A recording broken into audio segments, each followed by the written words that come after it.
தற்காலிக பேராசிரியர்கள் வந்து கடந்த டிசம்பர் 31, 2025 வந்து பணி நீக்கம் பண்ணிட்டாங்க. இது சம்மந்தமாக வந்து நாங்கள் பார்க்காத அதிகாரிகளே கிடையாது. உயர்கல்வித்துறை அமைச்சரை பார்த்துருக்கோம், எங்கள் பல்கலைக்கழக பதிவாளரை பார்த்துருக்கோம், அது போக மற்றும் துணை முதலமைச்சர் அவர்களே வந்து பார்த்துருக்கோம்.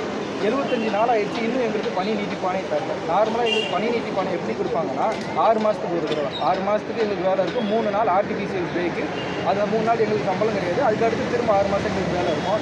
அதே மாதிரி ஜனவரி 5ஆம் தேதி நாங்கள் வேலையில் ஜாயின் பண்ண வேண்டியது. ஆனால் எங்களுக்கு ஜனவரி 4ஆம் தேதி ஈவினிங் வந்து எங்களுக்கு காலேஜுக்கு வராதிங்க, உங்களுக்கு அடுத்த எக்ஸ்டென்ஷன் ஆர்டர் வந்தால் மட்டும் நீங்கள் காலேஜுக்கு வாங்கன்னு சொல்லிட்டு எங்கள் கல்லூரி நிர்வாகத்துலேருந்து ஒரு வாட்ஸ்அப் மெசேஜ் வருது. அடுத்த நாள் நாங்கள் 5ஆம் தேதி போய் காலேஜில் கேட்குறோம், இந்த மாதிரி ரெஜிஸ்டர் இருந்து உங்களுக்கு வந்து ஆர்டர் வந்தால் மட்டும் அவங்களை உள்ளே அலோவ் பண்ண சொல்லுங்கன்னு சொல்லிட்டாங்க அப்படின்னு சொல்லிட்டாங்க. ஜனவரி 5 காலேஜ் ஸ்டார்ட் ஆகுது. எங்களோட நேமில் டைம் டேபிள்லாம் வந்து போட்டுட்டாங்க. நாங்கள் கிளாஸுக்கு போக வேண்டியது. சரி, எப்படினாலும் நமக்கு வந்து ஒரு 2-3 டேஸில் வந்து ஆர்டர் வந்துடும் சொல்லிட்டு வெயிட் பண்ணி பார்த்தோம். அதுக்கப்புறம் அவங்க ஆர்டரே வராது அப்படிங்கிற ஒரு பட்சத்தில் நாங்கள் போராட்டத்தை வந்து கையில் எடுக்கிறோம். ஸோ ஃபஸ்ட்டு ஒரு 10 நாள் எங்களோட கல்லூரியில் வந்து ஒரு கவன ஆர்ப்பாட்டம் நடத்தினோம். அதுக்கப்புறம் சென்னையில் வந்து அண்ணா பல்கலைக்கழக வளாகத்தில் ஒரு நாள் கண்டன ஆர்ப்பாட்டம் நடத்தினோம். அதுலேயும் எங்களுக்கு சொல்யூஷன் கிடைக்கல. 1 வீக் பொறுங்க, நாங்கள் வந்து உங்களுக்கு பார்த்துட்டு சொல்கிறோம் அப்படின்னாங்க. திரும்ப எந்த ஒரு தகவல் இல்லாமல் திரும்ப பிப்ரவரி மாதம் 26ஆம் தேதி ஒரு ஆர்ப்பாட்டம் வந்து நடத்தினோம். அப்போ வந்து ரிஜிஸ்ட்ரார் வந்து எங்கள் மேலே வந்து இன்ஸ்பெக்டர்கிட்ட ஒரு கம்ப்ளைண்ட் கொடுக்குறாரு. நாங்கள் வந்து எங்களை நீக்கினது யார், அவங்க எதனால் நீக்கினாங்கங்கிற தகவல் தெரியாமல் போக மாட்டோம்னு சொல்லி இருந்ததுனால அவர் ஒரு 8 மணி போல் வந்து அவங்க 8 மணி போல் இவங்ககிட்ட இன்ஸ்பெக்டர் ஒரு கம்ப்ளைண்ட் கொடுத்து இவங்களை அப்புறப்படுத்துங்கன்னு சொல்லி எங்களை காலேஜ் வந்து வெளியில் அனுப்பிட்டாங்க. ஸோ அதன் காரணமாக இன்றைக்கி நாங்கள் பர்மிஷன் வாங்கி இந்த இடத்துல வந்து ஆர்ப்பாட்டம் நடத்திட்டு அவங்கள எங்களை வேலையை விட்டு நீக்கிறதுக்கு முழுமையான ஒரு காரணம் என்ன சொல்கிறாங்க அப்படின்னா 187 ரெகுலர் ஃபேக்கல்ட்டியை நாங்கள் அப்பாயின்மெண்ட் பண்ணிட்டோம், அதனால் உங்களுக்கு வேலை இல்லை அப்படிங்கிற ஒரு காரணத்தை சொல்ல வராங்க. உண்மையாக பார்த்தோம்னா அந்த டிசம்பர் 31 வரைக்கும் நாங்கள் வேலை பார்த்த மக்களோட எண்ணிக்கை 328 டீச்சிங் ஃபெல்லோ, இவங்கெல்லாம் 10லேருந்து 15 வருஷமாக வேலை பார்க்குறவங்க. இது போக கெஸ்ட் ஃபேக்கல்ட்டிங்கிற மாதிரி விசிட்டிங் ஃபேக்கல்ட்டி, ஸோ அவங்க ஒரு 150 பேருக்கு மேலே வேலை பார்த்தாங்க. கிட்டத்தட்ட 480 பேர் டிசம்பர் மாதம் வரைக்கும் வேலை பார்த்துருக்கோம். ஆனால் ஜனவரியிலேருந்து வெறும் 187 பேரை மட்டும் புதுசாக அப்பாயின்மெண்ட் பண்ணிவிட்டு யாருக்குமே வேலை இல்லை அப்படிங்கிற ஒரு போலியான காரணத்தை சொல்கிறாங்க. ஸோ இதை எப்படி வந்து உருவாக்குறாங்க அப்படின்னா English medium Tamil medium 2 classes இருக்குது. மெக்கானிக்கல்லையும் சிவில்லையும் 2 கிளாஸையுமே அது ஒரே கிளாஸாக கன்சிடர் பண்ணுங்கள். 18 ஸ்டாஃப் இருக்கிற இடத்துல 9 ஸ்டாஃப் இருந்தால் போதும் அப்படின்னு சொல்லி ஒரு முடிவுக்கு கொண்டு வராங்க. அப்போ கொஞ்சம் பேருக்கு வேலை இல்லை அப்படிங்கிற ஒரு காரணம் வருது. ஸோ ரெண்டாவது வந்துட்டு இருக்கிற ஃபேக்கல்ட்டி ரெகுலர் ஃபேக்கல்ட்டி எத்தனை பேர் இருக்காங்களோ அவங்களுக்கு மட்டும் வேலை பொருள் கொடுங்க, மற்ற யாருக்குமே ஒர்க் லோட் இல்லைன்னு ஒரு டாக்குமெண்ட்டாக சைன் வாங்கி எனக்கு அனுப்புங்கன்னு சொல்லி சென்னையிலேருந்து வாங்கியிருக்காங்க கோர்ட்டில் சப்மிட் பண்ணுறதுக்காக. ஸோ அதே இப்போ வந்து ஒரு டிபார்ட்மெண்ட்டுக்கு 9 பேர் இருக்கணும் அப்படிங்கிற ஏஐசிடி நாம்ஸ் மதிக்காமல் டிபார்ட்மெண்ட்டுக்கு அதிகபட்சமாக 6 ஸ்டாஃப் இருந்தால் போதும், இல்லை அந்த இடத்துல ரெகுலர் ஃபேக்கல்ட்டி 8 பேர் இருக்காங்கன்னா 8 ஃபேக்கல்ட்டிக்கு மட்டும் ஒர்க் லோட் கொடுங்க அப்படின்னு சொல்லி வாங்கிட்டு இருக்கிற எல்லாருக்குமே ஒர்க் லோட் இல்லை அப்படின்னு சொல்லிட்டு அனுப்பிட்டாங்க. இப்போ இதை வந்து நாங்கள் போராட்டம் பண்ணி வெளிக்கொண்டு வந்தப்போ என்ன நடக்குது அப்படின்னா 2 மாதமாக கிளாஸ் நடக்கலைங்கிற அந்த உண்மையை நாங்கள் வெளிக்கொண்டு வந்ததுக்கப்புறமா திரும்ப பிப்ரவரி 16 ஒரு டைம் டேபிள் போடுறாங்க. அதுலேயும் வந்து நியூ ஃபேக்கல்ட்டி அப்படிங்கிறதான் போட்டிருக்காங்க. இதை காரணம் வந்து 81 கெஸ்ட் ஃபேக்கல்ட்டி வந்து நாமினேட் பண்ணுறாங்க டீன் மூலமாக. ஸோ டீன் வந்து ரெஸ்யூமை வாங்கிட்டு எந்த சம்மந்தம் இல்லாத ஒருத்தரை வந்து வேலைக்கு வச்சுட்டு அவங்கள வந்து கிளாஸ் எடுக்க அலோவ் பண்ணியிருக்காங்க. இது மூலமாக அவங்க 2 மாதமாக கிளாஸ் நடக்கலை அப்படிங்கிறத அந்த அண்ணா பல்கலைக்கழகமே ஒத்துக்கிறாங்க. ஸோ நீதிமன்றம் எதுக்காக நீதிமன்றத்தை பற்றி பேசுகிறோன்னா எங்களுக்கு பல வழக்குகள் போய்கிட்டு இருக்குது. ஒரு வழக்கில் வந்து எங்களுக்கு வந்து நிரந்தர பணியாணை வழங்கணும் அப்படிங்கிறத ஒரு தீர்ப்பு வாங்கி வச்சுருக்காங்க. இன்னும் சில வழக்குகளில் வந்துட்டு ஈக்குவல் ஒர்க்குக்கு ஈக்குவல் பே, அவங்க என்ன வேலை அசிஸ்டன்ட் ப்ரொஃபஸர் டெம்பரவரி அப்படின்னா அசிஸ்டன்ட் ப்ரொஃபஸருக்கு இணையான நீங்கள் சம்பளத்தை வந்து கொடுக்கணும் ஏஐசிடி நாம்ஸ் படி.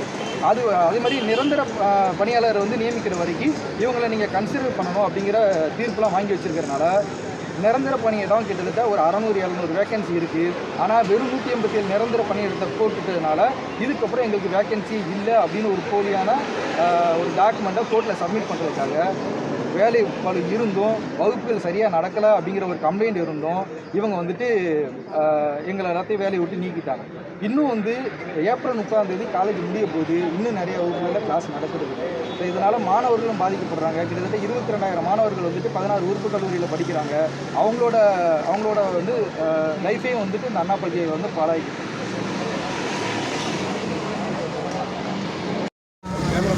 கேமரா பார்த்து மாஸ்க் எடுத்துருங்க. ஏன் பயப்படுறீங்க?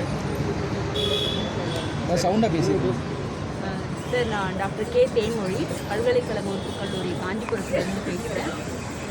என்னை பொறுத்த வரைக்கும் ஒரு விஷயம் என்ன அப்படின்னா, இவங்க ஏன் இந்த 328 பேர் டிசம்பர் 31 வேலையை விட்டு தூக்குனாங்க அப்படின்னா, நாங்கள் எல்லோரும் கேஸ் போட்டுருக்கோம் அப்படின்ற ரீசன் மட்டும்தான். நாங்கள் ஒன்றும் விரும்பி வாலண்டியராக போய் கேஸ் போடல சார். உங்களோட உந்துதல், அண்ணா யூனிவர்சிட்டியோட உந்துதலால் தான் நாங்கள் போய் வந்து கேஸ் போடுறோம். எங்களோட சுச்சுவேஷனில் ஒரு மெட்டர்னிட்டி லீவ் கூட கொடுக்காம, மெட்டர்னிட்டி லீவ் நார்மலாக எல்லாரையும் மாதிரி 9 மந்த்ஸில் அப்ளை பண்ணி போய் அந்த மாதிரி சுச்சுவேஷன் கூட எனக்கு கிடையாது சார். ஒரு எமர்ஜென்சி கண்டிஷனில் கிரிட்டிக்கலாக குழந்தை பிறந்ததுனால 7th மந்த்தில் பிறந்ததுனால என்னால் ரிவ்யூ அட்டென்ட் பண்ண முடியலை. பட் அதை வந்து காரணம் காட்டி வேலையை விட்டு தூக்குனாங்க. அதை கேட்க போனால் சிம்பத்தி க்ரியேட் பண்ணுறீங்க அப்படின்ற மாதிரி வந்து சிங்குலரில் பேசினாங்க. ஸோ அதெல்லாம் பேஸ் பண்ணி தான் சார் நான் கோர்ட்டுக்கு வந்து நான் கேஸ் அப்படின்ற ஒரு விஷயத்துக்கே போனோம். இன்றைக்கி அந்த கேஸ் அப்படின்ற ஒரு காரணத்தை காட்டி கேஸ் எங்களுக்கு சாதகமாகவே இருந்தாலும் எங்களுக்கு ஈக்குவல் பே கொடுக்க சொல்லிட்டாங்க. எங்களோட ஃபேக்கல்ட்டியில் சில பேருக்கு ரெகுலரைசேஷனும் வாங்கிட்டாங்க. ரெகுலர் அப்பாயின்மெண்ட் வரைக்கும் நீங்கள் அதர் வேக்கன்சிஸ் ஃபில் பண்ணக்கூடாதுன்னு சொல்லியிருக்காங்க. இவ்வளோ நியாயங்கள் எங்களோட சைடு இருந்தும் இன்னும் வந்து எங்களை எல்லாருமே வேலையை விட்டு தூக்கி இது வந்து ஒரு பழிவாங்குற நோக்கமாக தான் அண்ணா யூனிவர்சிட்டி பண்ணிட்டு இருக்கோம் சார். அதை கண்டித்து நாங்கள் இன்றைக்கி இந்த போராட்டத்தை இங்கே பண்ணிட்டு இருக்கோம் சார். இந்த இது இப்போ உங்களுக்கு நீதிமன்றம் உங்களுக்கு தரப்பில் கூட அனைத்து தீர்ப்பும் வழங்கியும் கூட அண்ணாமலை அதிகாரி இது போல செயல்முறைக்கு வந்து எப்படி பண்ணுறாங்க? அதான் சார், இது ஒரு பழிவாங்குற நோக்கத்தில் தான் அவங்க பண்ணுறாங்க. எங்களை தாண்டி நீங்கள் கேஸ் அப்படின்னு நீங்கள் கேட்குறதுக்கு ஒரு பதில் சொல்கிறாங்களா, இல்லை அலட்சியப்படுத்துறாங்களா? இல்லை சார், அலட்சியம் தான் எங்களை படுத்துகிறாங்க. எங்களை யாரும் எது கேட்டாலும் சரி அமைதியாக எங்களுக்கு நியாயமான பதில் வந்து அவங்க சைட்லேருந்து எங்களுக்கு கிடைக்காது.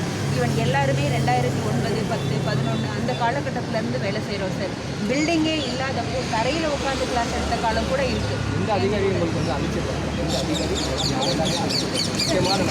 சம்மந்தப்பட்ட எல்லாருமே தான் sir, register, convener, committee, education minister எல்லாருமே தான் சார். எஜுகேஷன் மினிஸ்டர் கூட நாங்கள் திருவிடைமந்தூரில் எங்களோட ஆசிரியர்கள்லாம் போய் பார்த்தோம்.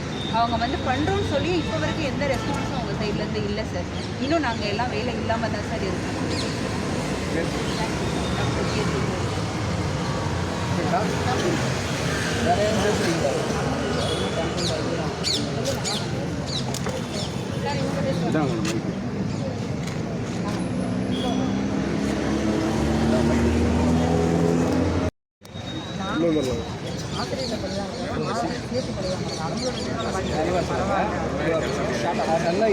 ஆசிரியரை பழி வாங்குறேன்னு சொல்லிட்டு மாணவர்களை தான் பழி வாங்கிட்டு இருக்காங்க.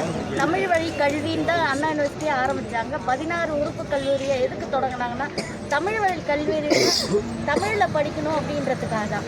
ஆனால் இப்போ தமிழையும் இங்கிலீஷ்லையும் சேர்த்து தான் நடத்துகிறாங்க பிள்ளைங்களுக்கு. அவன் தமிழ் மீடியத்துலேருந்து படிச்சுட்டு வந்து இங்கிலீஷ் மீடியத்தில் என்னத்தை கற்றுப்பாங்க? இதுதான் சார் இப்போ நடந்துட்டுருக்கு எல்லா 16 உறுப்பு கல்லூரியிலையும். அதாவது பின்தங்கிய மாவட்டத்தில் இருக்கிறவங்க இன்ஜினியரிங் படிப்புக்கு வரணுன்றதுக்காக தான் கொண்டு வந்தது அண்ணா யூனிவர்சிட்டியில் 16 உறுப்பு கல்லூரியை. ஆனால் இப்போது அதுவே கேள்விக்குறியாக இருக்குது. எந்த இடத்துலையும் வந்து எல்லாமே மிக்ஸ் ஆகி தான் நடத்திட்டு இருக்காங்க. ஸ்பெஷலி சிவில் மெக்கானிக்கல் ஒன்றா சேர்ந்து தான் சார் நடத்திட்டு இருக்காங்க. சிவில் மெக்கானிக்கலில் தமிழ் மீடியம் இங்கிலீஷ் மீடியம் கலந்து நடத்திட்டு இருக்காங்க சார் எல்லா 16 உறுப்பு கல்லூரிகளும். இதுதான் முக்கியமான சார். முன்னாடி வரைக்கும் என்ன மாதிரியான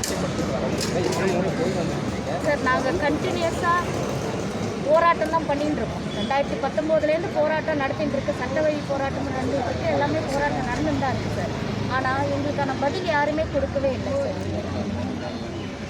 இப்போ ரெண்டாவது வந்து இப்போ இந்த சென்னையில் வந்து இன்னைக்கு சார் சென்னையில் இது முதல் நாள் இருக்குல்ல, இது ஆமாம் சார் 3வது நாள். நாங்கள் அதுக்கு முன்னே அண்ணா யூனிவர்சிட்டியில் போராட்டம் செஞ்சோம் சார். இந்த இடத்துல இங்கே முதல் நாள் 75 நாட்களாக வந்து அண்ணா பல்கலைக்கழகம் மற்ற இடங்களில் வந்து கல்லூரிகள் போராட மட்டும் வந்து என்னதான் அவங்க அதிகாரி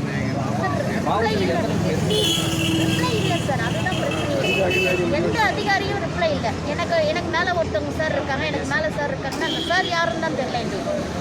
அப்படியே தான் போயிட்டு நாங்கள் பணி இப்போ 2 கோரிக்கை தான். ஒன்று நீதிமன்ற ஆணைய 3வது கண்டெம்ட் போயிட்டு அதுலேயும் உங்களுக்கு தீர்ப்பு வந்துருக்கு சார். சார் கண்டெம்ட்டை போயிட்டு 3 கண்டெம்ட் போயிடுது சார். கண்டெம்ட் போயிட்டு ஒன்றும் கேமரா 6 மாதமாக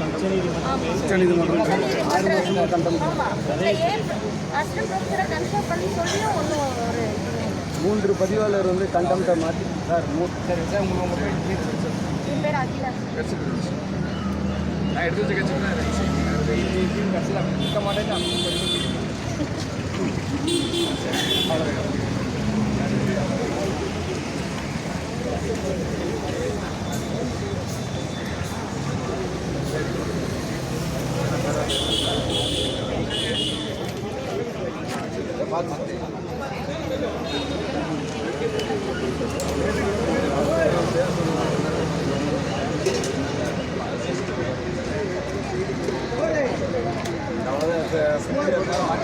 அப்படிங்க